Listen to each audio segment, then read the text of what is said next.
I'm Noreen of RVing Around, as well as a work camper for this season. We are approaching a holiday weekend, and during this holiday weekend, we're going to encounter everyone who lives in their RV full-time to the first-time camper as well, and everybody in between. So today's Tidbit Thursday, in approaching a big weekend that we have on our calendar, is looking at and dealing with some difficult campers. Chances are very high we're going to encounter at least one difficult camper over the next few days. So we want to know, what are some tools and strategies that we can implement so that we can get our point across, de-escalate a situation so we don't go to a place of no return. So here are some easy and effective tips to avoid a sticky.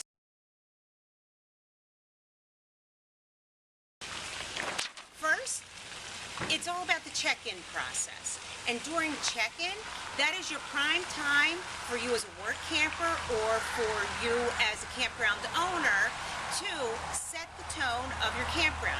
Here at our campground, we are family-oriented, we are family-based. So that is our culture and climate that we put out there right from the very beginning when someone comes to our campground. We also cover our rules and regulations. Every camper needs to sign off on a statement that they've read and understood our rules, as well as we highlight what are the quiet time hours in our campground.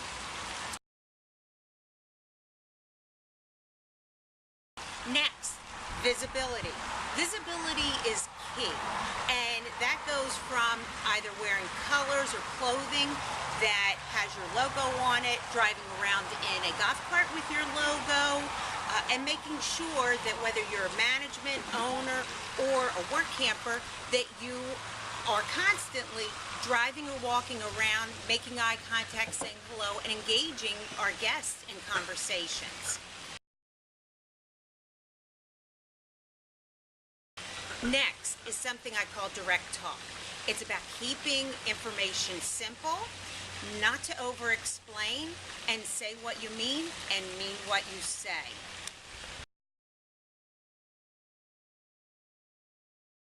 And concisely is also about listening. And honestly, listening is the easiest, yet sometimes most difficult for people to actually do. But listening is the key to de-escalating a situation. People need to be validated. They need to be heard. So as someone from the campground, as the work camper, I want to listen. It's listening to what is directly said, but also I'm trying to hear what is being implied by someone who is angry.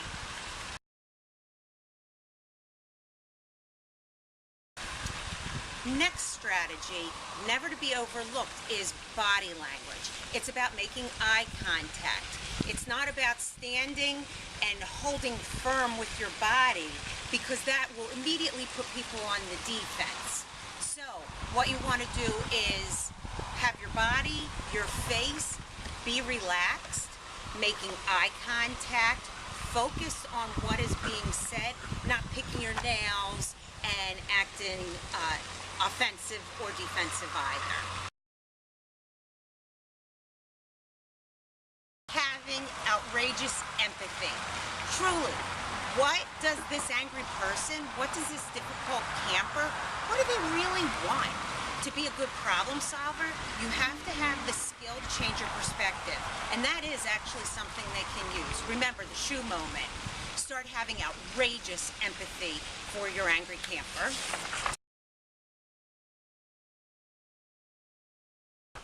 And when you approach a situation, another strategy to implement would simply be to people watch. There's the angry person you're dealing with. Chances are very high that there's also a strong influencer in that group. It's the silent leader. Try to identify who that person is, and they can also work with you in dealing with someone who is difficult.